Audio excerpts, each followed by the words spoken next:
And I'd like to introduce William Lee, who is retired from UNRWA and from UNICEF. These are the major UN agencies that are functioning in Palestine to try to help the Palestinians. So he has direct experience of all this stuff, and he's an extremely interesting person. So just to thank you very much, David, for the introduction, and just to clarify my own position, yes, I am retired.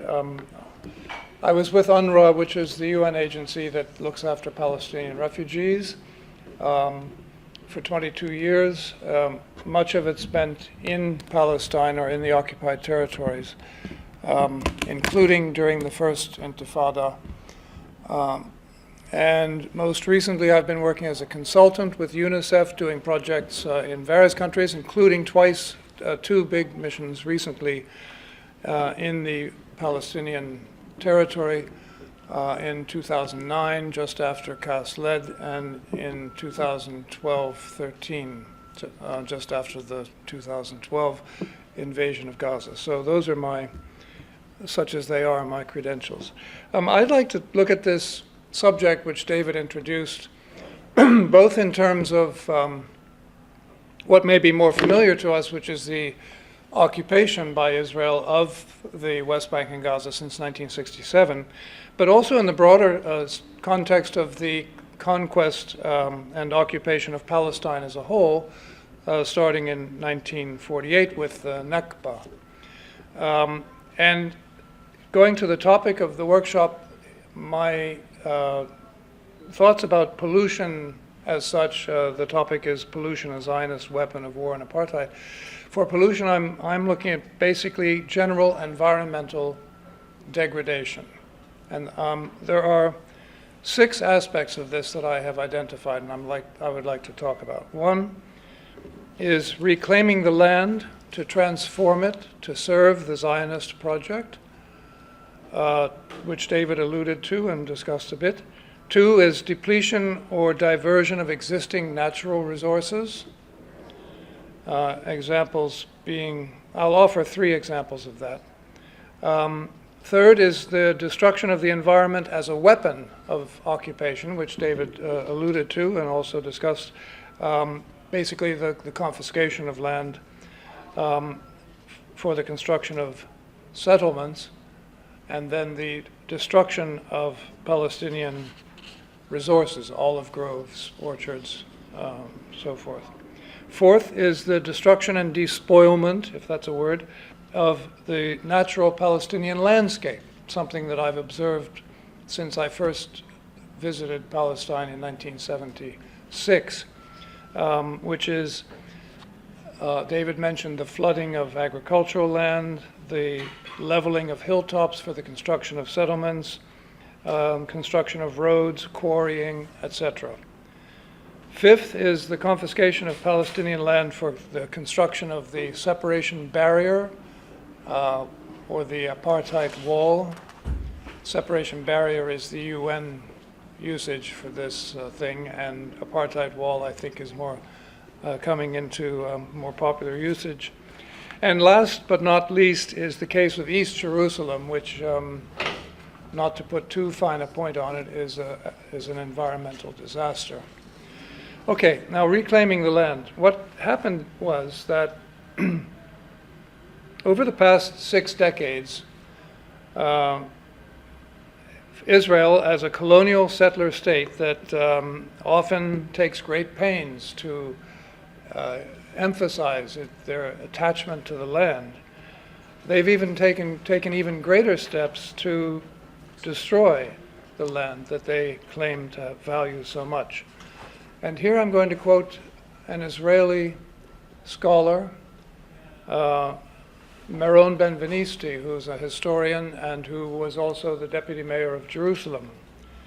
He writes, "The takeover of land began shortly after the military occupation. By April 1948, Jewish farmers had already begun harvesting the crops that had ripened in the abandoned fields and picking the citrus fruit in Arab groves." Now, the Arab population, the Palestinian indigenous population, had fled or been forced out in the period of 1947-48, as you know. That was the Nakba. They left behind their land, their homes, in the firm belief that this was a temporary displacement, that the Arab armies would come to their rescue, or that the world would see to it that this crime did not stand, and that they would be allowed to return to their homes, which indeed was codified by the United Nations General Assembly in a resolution in 1948, Resolution 194, which specifies that those wishing to return should be allowed to do so and receive compensation, not or, and.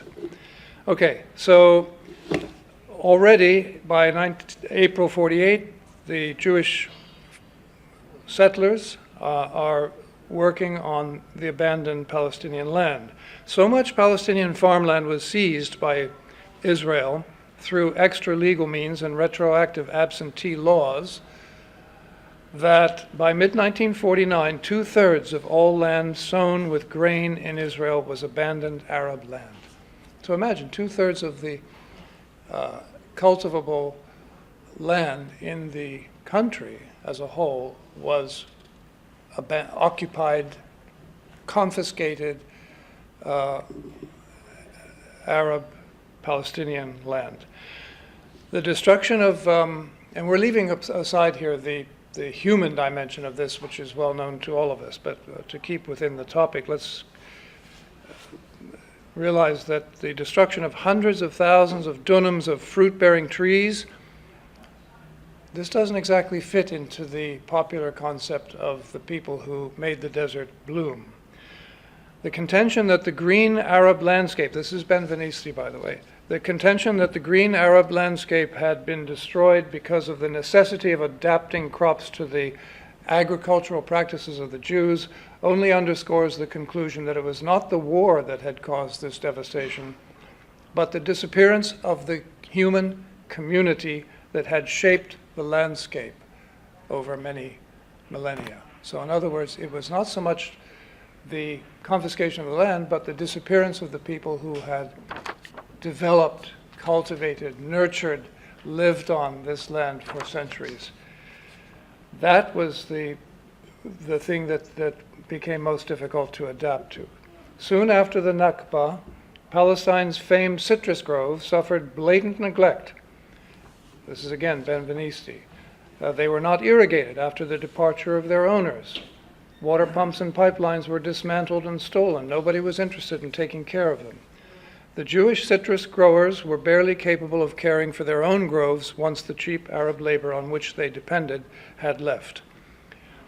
Then he writes that, tragically, the overwhelming majority of the 150,000 dunams, a dunam is 1,000 square meters, of citrus trees remained untended. And as a result, entire tracts of productive citrus trees, especially in the Tel Aviv-Jaffa area, were earmarked for the construction of housing development. So again, this is kind of a reversal on the popular image of making the desert bloom. Now, here's what's interesting, is that there's a direct link here between the use of the land and the overall the overall Zionist driving motivation.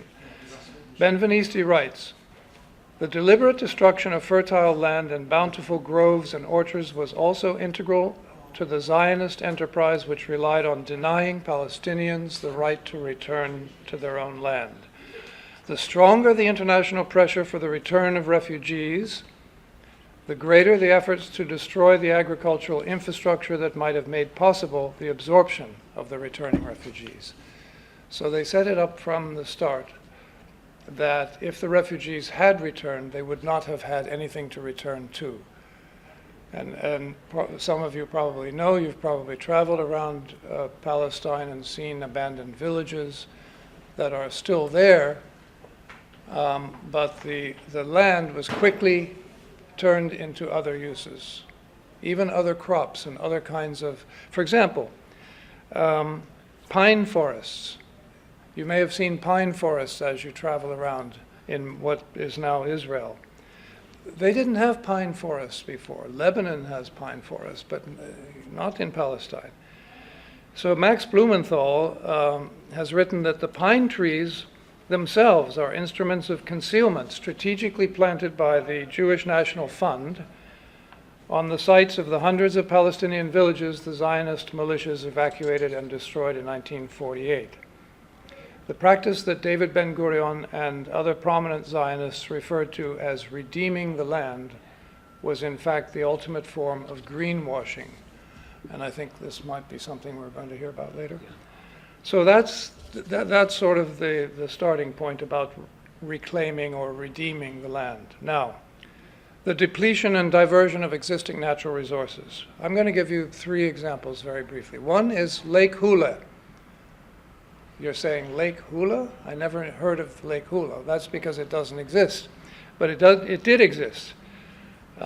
Lake Hula, which appears on pre-1948 maps of Palestine as a body of water north of Lake Tiberias, between Lake Tiberias and the Lebanese border. I'm sorry, we don't have a map to show you. Hula, H-U-L-E-H or H-U-L-A. Palestinians call it Hule, and Israelis call it Hula, Hula Swamp, they call it. Now, what happened was that this lake was drained in the very early days after the creation of the State of Israel.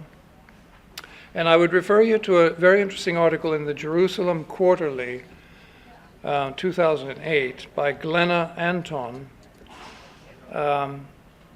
And she writes, "The proposal to drain the Hula Swamp can be looked at as the beginning of Israel's long struggle to transform the water resources and nature of Palestine in a way that conformed to the Zionists' preconceptions about nature, the land, and the people of the region." Again, going back to this critical key point. The project was heralded as one of the chief wonders of the Zionist project. Even today, when the extent of the ecological damage wrought by the drainage project is well known and uncontested, the Zionist national narrative still celebrates and represents the project as a key part of the landscape history of Palestine or Israel. So what they did was they drained this lake, created a dry bed, totally transforming the ecology, the bird migration patterns, obviously the surrounding lands and their access to water. The actual draining of the Hula marshlands concretized the idea of reorganizing Palestine in a way that reflected and expressed ideas and ideologies that were deployed to justify and carry forward a colonial project. They were the way of bringing together ethnic prejudice with the agricultural imperatives of Zionist ideology in the creation of Zionist nature. So this is a rather deep subject, but I refer you to this article in the Jerusalem Quarterly. I can give you the details afterwards. Another example of this is the Jordan River. Many of you have probably, if you've accessed Palestine, the occupied territory from Jordan, you have gone across the Jordan River and seen that it somehow doesn't quite live up to its biblical, the image that we have, but it's an extremely important resource to all of the countries along its banks, not least Jordan and Palestine and the Palestinian area and Israel itself. Well, the flow of the Jordan River has decreased from 1,400 million, that's 1.4 billion cubic meters a year historically, that was its historical flow, to less than 30 million cubic meters a year today. So imagine from 1.4 billion to 30 million. In recent decades, the water level of the southern Jordan River has dropped dramatically because of the flow of water into it from Lake Tiberias, and the Yarmouk River, which is on the Jordan-Syria border, has been almost totally blocked by dams. The Jordan River is also threatened by very high salinity levels and by the discharge of large quantities of untreated wastewater from Israeli settlements on the West Bank. There are many studies of this. I would refer you to the Friends of the Middle East, Friends of the Earth Middle East, FOEME. They have a website. They've got some terrific material on there about the Dead Sea, the Jordan River, and all of these resources. Oh, thank you.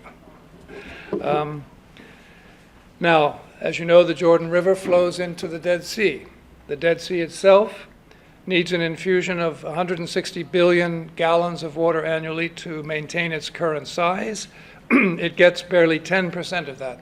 And if you look at satellite photos of the Dead Sea over the recent, not just decades, but years, you'll see it shrinking before our eyes.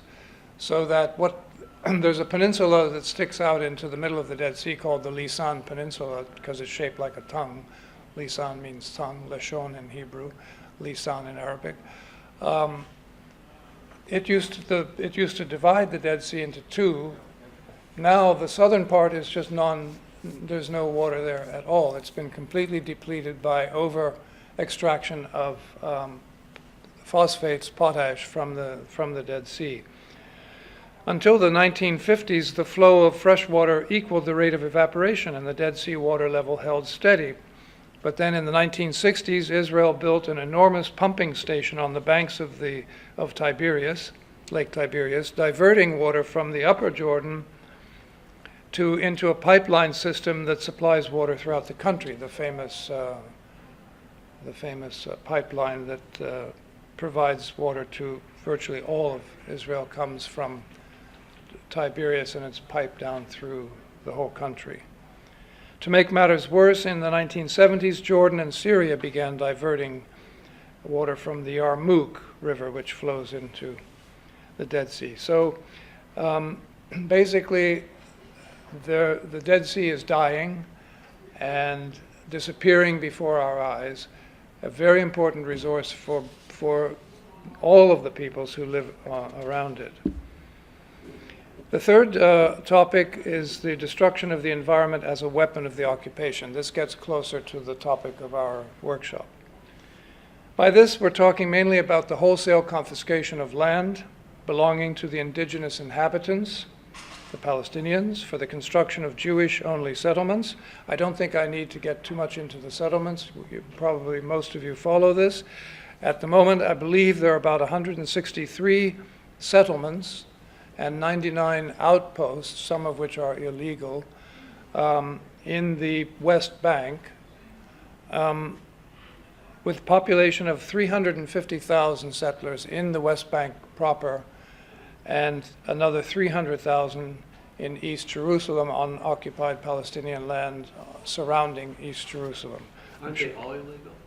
Pardon? They're all illegal. Well, they're all illegal under international law, but what I mean by illegal is the outposts that Israel itself considers illegal, but which are built without authorization. But of course, the whole thing is, without any kind of basis in international law. I don't need to go into that, I believe, for this audience. Another use of the environment as a weapon is the denial of permits for the construction of new wastewater infrastructure. Water is, as you know, absolutely essential when you're talking about the Middle East. And denial of permits is a routine instrument used by the Israelis in the occupied areas, simply to prevent Palestinians from having access to wastewater resources and building wastewater infrastructure. For example, there's a body set up under the Oslo II agreement called the Joint Water Committee, which has the PA, the Palestinian Authority, and the Israelis as members. That's been set up since 1995. Every project has to be submitted to this committee for approval. Very few are approved. Of 30 Palestinian wastewater treatment plants referred to the committee since 1995 for approval, only 4 received approval, and that was greatly delayed. As far as I could tell, as of today, only one Palestinian wastewater treatment plant is functioning in the West Bank, treating less than 3% of the sewage produced. Another way is the use of water as a weapon, which by preventing communities from harvesting rainwater or accessing freshwater resources. In other words, even the building of wells, the use of cisterns, which has been going on for centuries, if not millennia, to harvest rainwater, which is the normal way that Palestinian households replenish and secure the water that they need for their domestic use. This is forbidden. It is forbidden to build a new well, to even periodically or systematically or very often, Israeli forces, occupation forces go in and destroy wells that have been dug, cisterns that have been there for hundreds of years. I did a report on this last year, and there's a lot of documentation of this, and it's available if you do some research. Another is the punitive destruction of Palestinian olive groves, orchards, agricultural lands, and as I mentioned, cisterns, wells, water tanks, and water and sewage lines. This has been going on not just since 1967, but since 1948. So there's a group called the Emergency Water and Sanitation Hygiene for Palestine, EWASH. They say that between 2009 and 2011, 173 pieces of water sanitation or hygiene infrastructure were demolished, including the confiscation of water tankers, which are very often the only way that Palestinian villages and communities can import water for their domestic and household use. How many?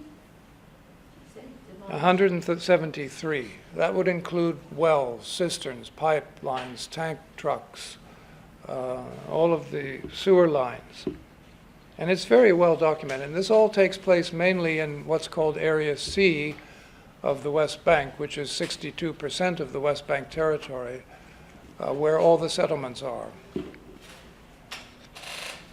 And then there is also something I'll come to in a minute, is that the Jewish-only settlements in the West Bank settlers from those settlements carry out acts of vandalism and destruction targeting Palestinian water sources, and they also vandalize, as you know, orchards and vineyards and olive groves.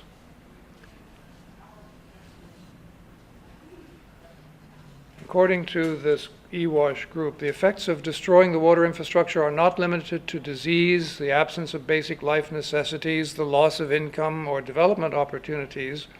Over the long term, Israel's targeting of water infrastructure also deeply influences the relationship that Palestinians have with their land.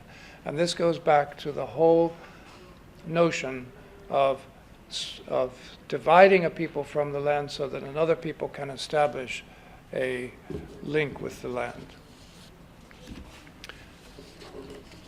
On the fourth topic, which is the destruction of the natural Palestinian landscape, this is related to what we were just talking about. Here I would like to emphasize what David actually mentioned, which is the flooding of agricultural land with wastewater from settlements. As you know, typically in the West Bank, which is a hilly landscape, the Palestinian villages are established on the slopes of the hills or in the valleys, and the Jewish settlements are established on the hilltops for strategic reasons mainly. They also double as military outposts and watchposts. And very often the hilltops, you can see it happening on a day-to-day basis as you move around the West Bank, are leveled. So this landscape is transformed.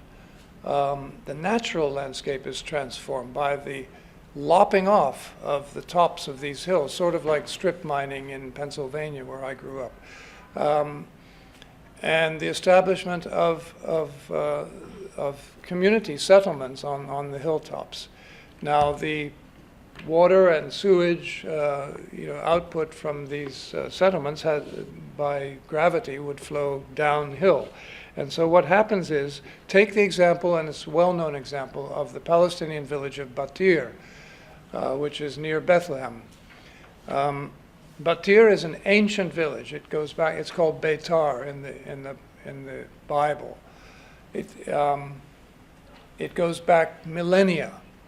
The terraces in Batir are believed to date from before Roman times. It's an extremely beautiful place. And above it is the settlement of Beitar Elite meaning upper. What happens is that Batir and the other villages in the valley below, which are known for the quality of their agricultural products. Many of you may know of the eggplant or aubergine that comes from Batir, which is called Batinjan Batir. It's known by the name of the village. So what happens is that the flow of wastewater coming down the hill from the settlements, untreated wastewater, is released into the agricultural fields of the villages of Batir, Wadi Fuqin, and Nahalin. This is the area where only a few weeks ago, in the aftermath of the horrific onslaught in Gaza, and partially to divert attention from the international outcry over that, the Israeli government announced the seizure of 1,000 acres, the biggest land confiscation to date, to complete the settlement block of Gush Etzion, which is on the highway between Bethlehem and Hebron. These are the villages whose lands will be confiscated and taken over in this latest confiscation. In addition, as mentioned before, settlers have started attacking crops in these villages by deliberately pumping wastewater coming out of the settlement into the cultivated land of the villages. The Palestinian Water Authority reported that in 2009, almost 40% of all sewerage produced in the West Bank, including East Jerusalem, originated from Israeli settlements. So 40% of the sewerage flowing into the West Bank came from Israeli settlements, including East Jerusalem. And much of it was raw sewage just dumped into the environment. Then I mentioned the leveling of hilltops for the construction of settlements, and there's also the construction of roads, settler-only roads, which crisscross the West Bank like a spider web. Now, if you're familiar with the landscape of the West Bank, you know that it basically, historically, the trails ran in only one direction, that is north-south, through the valleys of these beautiful folded hills. To go crosswise was impossible because of the landscape. Well, the Israelis have, over the past 40 years, but certainly, especially in the last 20 years that I've watched, built dozens of roads crisscrossing and going crosswise on this landscape, going through tunneling under Palestinian communities like Beit Jala, building huge viaducts, bridges over the valleys. So a whole new landscape has been created, running, as I see it, going against the grain, if you will, of nature, and changing this millennial landscape forever. And then there's the use of the West Bank as a dump for solid waste, industrial waste, and hazardous waste. This is all well documented, again, by the Palestinian NGOs that work with the environment and the Palestinian Authority. Hundreds of Israeli-owned industrial concerns are located in the occupied West Bank, where environmental regulations on soil, air, and water quality and restrictions on industrial development generally are less stringent than in Israel proper. so that Palestinian villages in the foothills of these industrial zones are particularly vulnerable to the flow of industrial waste, and evidence shows that pollution prevention measures are not usually followed. Hundreds of trash disposal sites are located in the occupied territory, that being West Bank mainly, including dozens that are unauthorized. Many of these sites are environmental nightmare. Burning of rubbish is common. David mentioned quarrying. Quarrying is a long traditional industry in Palestine. There are hundreds of stone quarries in the West Bank. They supply 80% of the material needs of the Israeli and Palestinian construction industry, and also they're exported to Jordan, by the way. If you go across the Jordan Bridge, you'll see huge trucks with huge blocks from these quarries going to build Amman. There are many of these quarries are located in close proximity to Palestinian residential areas, and therefore there's a terrific pollution issue, clouds of dust posing health risks such as asthma and acute bronchitis, and this is all documented. The Palestinian Authority, which collaborates with Israel in enforcing the occupation, is also a collaborator in despoiling the Palestinian environment through inadequate or poorly enforced safeguards. This is also well documented, but for example, in the Palestinian cities such as Ramallah, El Bire, and Tulkarm, almost all, that is 90% of the wastewater that's generated, flows through natural drainage channels and into the environment as untreated sewage. There's more to the environmental impact of the occupation. How's my time? You doing good? Yeah, you got a half hour. You want to take it? So I'd like just to emphasize this point a little bit, because it's something that when you go to Palestine, you see a general, it's disappointing really, because the Palestinian Authority has had 20 years now to establish some kind of standards, and I have made an effort, but still one has to say that the treatment of the environment and the relationship of people to the environment is rather disappointing. A lot of this, and when you talk to Palestinians, it's quite understandable that they say, well, we're under occupation. Why should we bother? I've heard this so much. Particularly in East Jerusalem, you hear this. We're under occupation. We have no say in what happens to us, so why should we bother? And it's understandable. There's a complete lack of accountability. This is the whole bottom line of this, is that there's no accountability. Israel has not been held accountable under international law from the very beginning, and the Palestinian Authority has yet to sort of, I think, make a complete success in establishing some kind of national standards for all their good efforts in many ways, and all the efforts of their partners and donors who've been trying to help over the years. But we have here, for example, everywhere one turns in the West Bank and Gaza, you see water and sewage infrastructure, wells, cisterns, water and sewage lines, and treatment facilities which have been systematically destroyed by Israeli incursions, and that includes in the West Bank, not just Gaza, but also in the West Bank. Over the years, Israel has invaded towns and refugee camps and cities.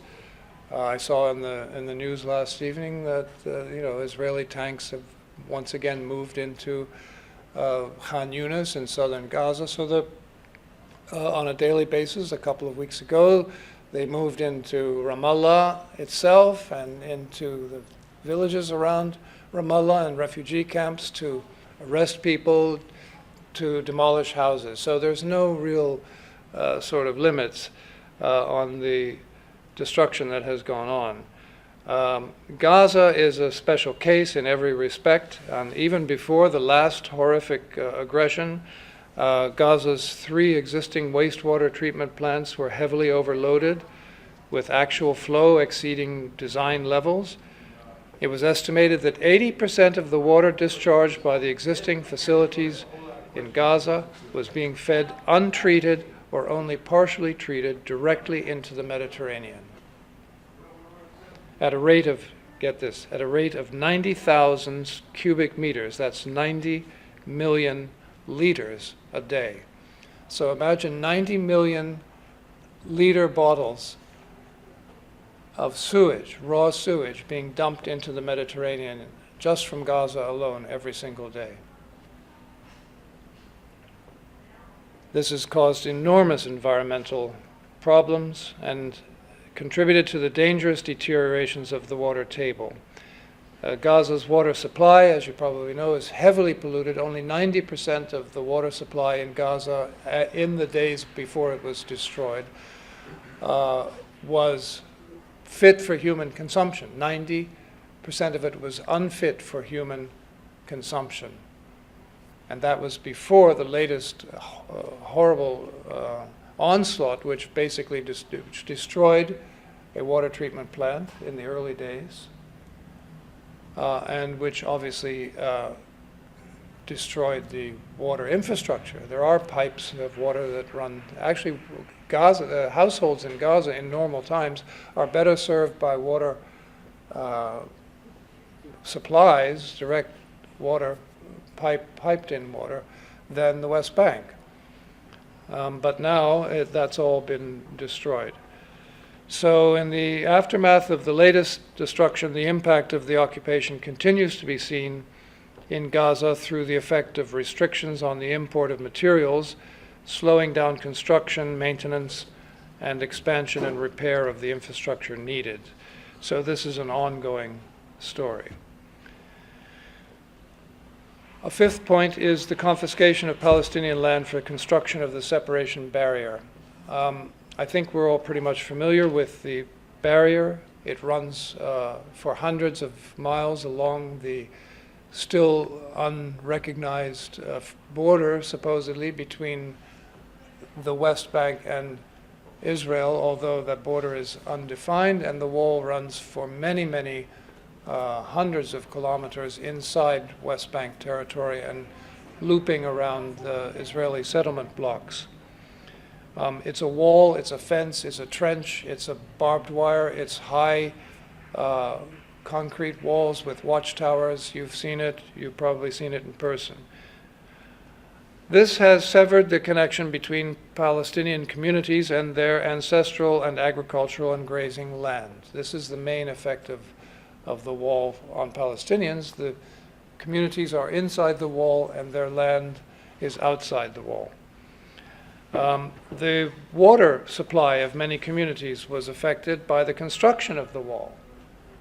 They just erected these huge blocks, and there were water lines running under it, and everywhere you go you can see water accumulating in ponds under the wall.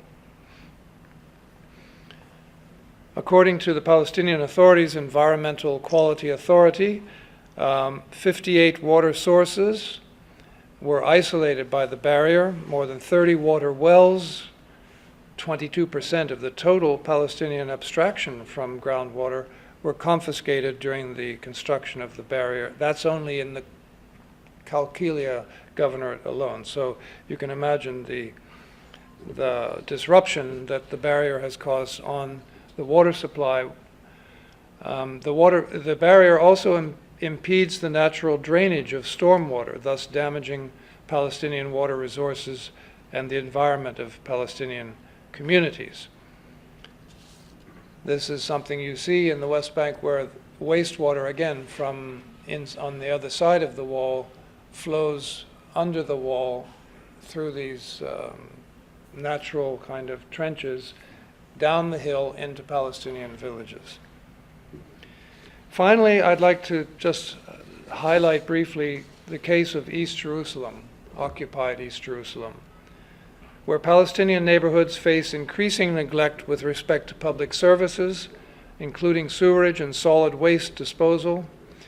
It's not just a question of services. There was an article in the New York Times the other day by Jody Rudoran about East Jerusalem and how the residents of Isawiya and other communities inside East Jerusalem were beginning to protest because of the way they were treated. And she emphasized that they lack services. It's not just lacking services. Yes, that is part of the story. It's an occupation. It's being under occupation. It is the restrictions that Palestinians go through and the humiliations that Palestinians in East Jerusalem go through every single day just to move around. It is a 47 years of accumulated hardship and grievance against a very cruel occupation. So it's not just, well, the buses don't work or the water bills are too high. This is a very serious dispute we have here. But in any case, the effect of the wall and the restrictions on East Jerusalem are felt in very poor water and sewage services and disposal. 1/3 of Jerusalem's sewage runs untreated into the West Bank, flowing along the Kidron Valley and making its way through down the canyons of the West Bank into the Dead Sea, where people swim or bathe.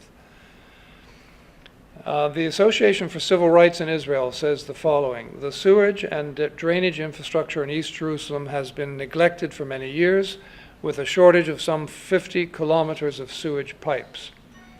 Sanitary conditions are disgraceful.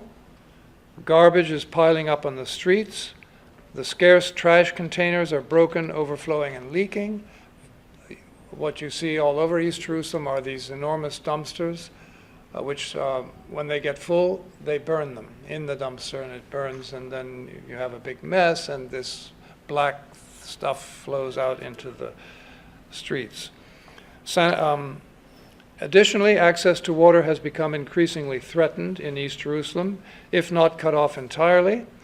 Many of the Palestinian residents are unable to receive building permits again, and so they engage in illegal construction. But they cannot be attached legally to the water supply. All of these conditions, says the ACRI, the Association for Civil Rights in Israel, all of these conditions severely damage the right of the local residents to health and to dignity. And I think that pretty much sums it up.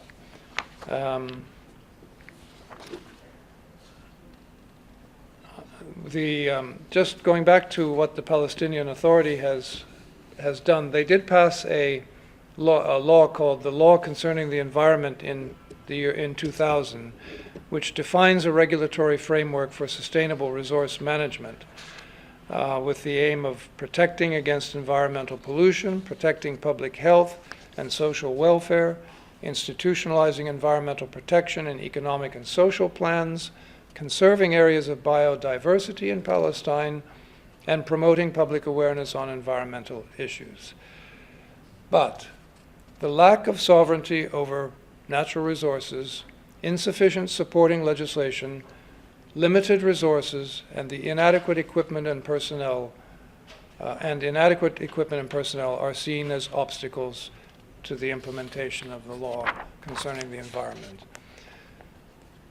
That's where we stand. I'm available afterwards to answer any questions. Thank you very much for your attention.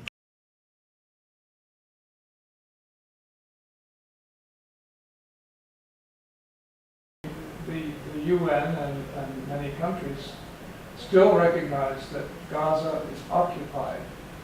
Under international law, it's still occupied. They control the land, air, and sea space. David mentioned the restrictions on fishing. They control even the border with Egypt. A Palestinian cannot get out through the border with Egypt without an Israeli permit. the population registry of Gaza is still controlled by Israel. Can you imagine that the families who lost their children in the recent, or the parents in the recent horrible attack, in order to get a certificate or a death certificate, have to go to the Israeli authority. Anyway, Gaza is still It's time. occupied. It's time. As for the other point, I mean, people under occupation have a right to resist. And I don't think anybody in this room approves of smuggling arms through tunnels or firing rockets. But people living under occupation, under international law, have the right to resist. And at the same time, the occupying power has the obligation to protect the people living under occupation. So there are dimensions here. One just quick point that you mentioned, the aid from the UN does not go to Gaza directly. I mean, donor countries fund UNRWA, for example, which provides services for the refugees in Gaza. There are many donor fund projects and other agencies, UNICEF, UNDP, World Food, which provide assistance in Gaza with international funding, but the funds do not go to the authorities directly in Gaza. The refugee camps are there because of a historical wrong that has yet to be righted, and I think if you look at Gaza, that you'll see that the Palestinians did a lot to develop Gaza, even after the Israeli withdrawal in 2005, or the redeployment in 2005, after 2005. But they've had one successive attack after another to destroy everything that they tried to build. Thank you. We could argue, I'd be happy to discuss. Yeah, Thank you very much. and none of that, but here's a book all about how the occupation, the structures that the Israelis put up when we say occupation, they stifle Palestinian economy, commerce, and they manipulate it to serve the needs of the Israeli economy and the Israeli society. So it's not just this passive occupation of land or whatever. It's an aggressive effort to stifle and exploit the Palestinian economy and society. So what you're saying, I think, is actually not true. And this kind of thing has been documented over and over again, what occupation means in Palestine, in both Gaza and in the West Bank. It's aggressive and it's very destructive to the Palestinian society. So I wanted to also just make clear, these books that I'm suggesting here are excellent sources. This is actually very good on the ethnic cleansing of Palestine in 1948, and it's by Benny Morris, who is a professor who's actually very Zionist, but he's got a lot of academic ethics that he's very strong on, and his work on what Israel did in 1948, and actually his other books on since then are really, really tremendous resources. What's really amazing about this is based on all Israeli sources and Israeli military sources, and yet it's still extremely condemning. And this is worth buying. It's an incredible book. This book here is the latest book on Israeli apartheid that documents the extensive discrimination in Israel against Palestinian Arabs and in almost every area of life. And what's really amazing about this book is that it not only discusses the exact laws and how they work, but it also, in many parts, discusses the rationalization by the Supreme Court for what they're doing. So it really shows that the Supreme Court is not actually a high court of justice, as in most democracies, but is actually a political instrument of Zionism. And What's the name of that book? this book is called Foundations of Civil and Political Rights in Israel and Occupied Territories. And I actually have it on the list. It's put on the list. And the other book I put on the list is called The Jerusalem Fund, which is really excellent about what the Zionists were doing in Israel before the state was actually started, and how they, even at that time, they were doing terrible things to the Palestinians. And then any book by this fellow, Nur Masala, is incredible. And this book is just full of quotes, and it's actually about sorry. It's actually about the debate amongst Zionists on what to do about the Palestinians as they created, from 1922 up to like 1948, what to do about the Palestinian population that was there, that was a majority, when they were trying to create a democratic Jewish state. So this is an incredible book, but anything by this guy is amazing. And he's a professor at St. Mary's College in England.